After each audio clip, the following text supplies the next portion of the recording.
John Blake presents Me and the Table, written and read by Stephen Hendry. Prologue. May 2012, Sheffield, UK. The World Snooker Championship quarter-final. I'm sitting, actually I'm almost sagging in my dressing room backstage at the Crucible Theatre as I reflect on the miss pink that's allowed my opponent to snatch the fourth frame. I guess I'm embarrassed, though in truth, I'm past crucifying myself for stupid mistakes like the one I've just made. The collective intake of breath from the audience at the miss only confirms in my mind what I already know, that after 7 World Championship wins, 5 UK Championships, 6 Masters wins, and a whole bunch of other triumphs and records broken, my game is gone. Now it's time for me to go with it. Why, after a run of poor performances following my last World Championship win more than 10 years previously, am I still here?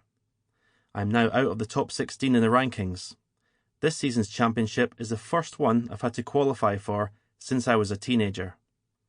After everything I've achieved, to have to do this feels beneath me.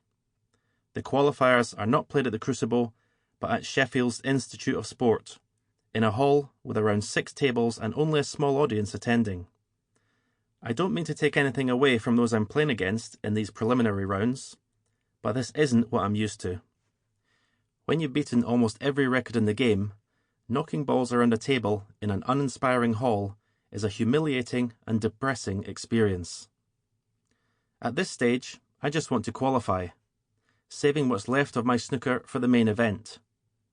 I'm up against the Chinese player Yu Delu. It's not pretty snooker. My only thought is about getting to 10 frames. I play solidly, aiming to win as quickly as I can, just to get out of here and make it to the Crucible. I'm glad I'm through, and for this reason, I have already made the decision that this will be my last World Championship. In fact, it will be my last tournament ever in professional snooker. I've decided to retire. I've talked to my wife Mandy about it, and she agrees that I'm not playing as well as I used to. If you're not winning or enjoying it anymore, she says, what's the point of carrying on? I don't disagree.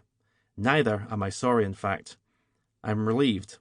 Relieved that I will no longer have to play in public the kind of snooker I've been playing. I won't have to go through the tedious motions of practice day in, day out, which I haven't really been doing anyway.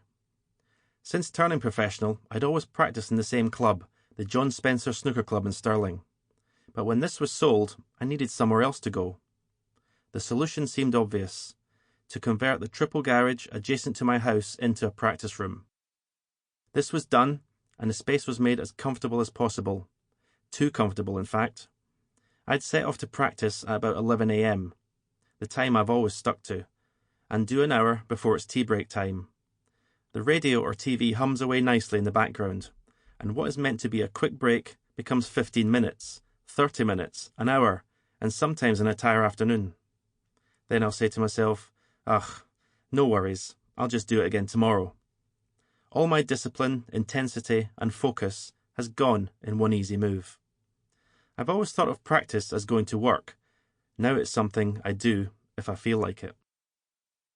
Also, I won't have to play in a series of smaller tournaments I'm not interested in, just to keep in the rankings.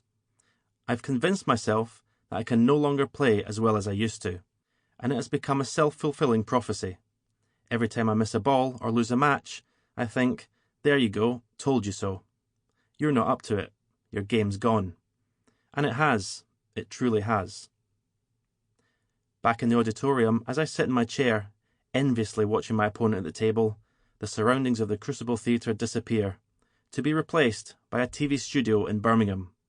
The year is 1983, and a small for his age 14-year-old Scottish boy is about to make his screen debut playing snooker.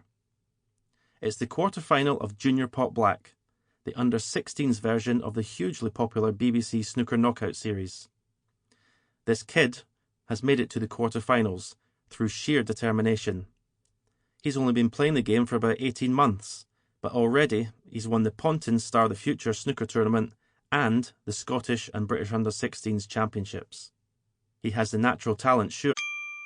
Sample complete. Ready to continue?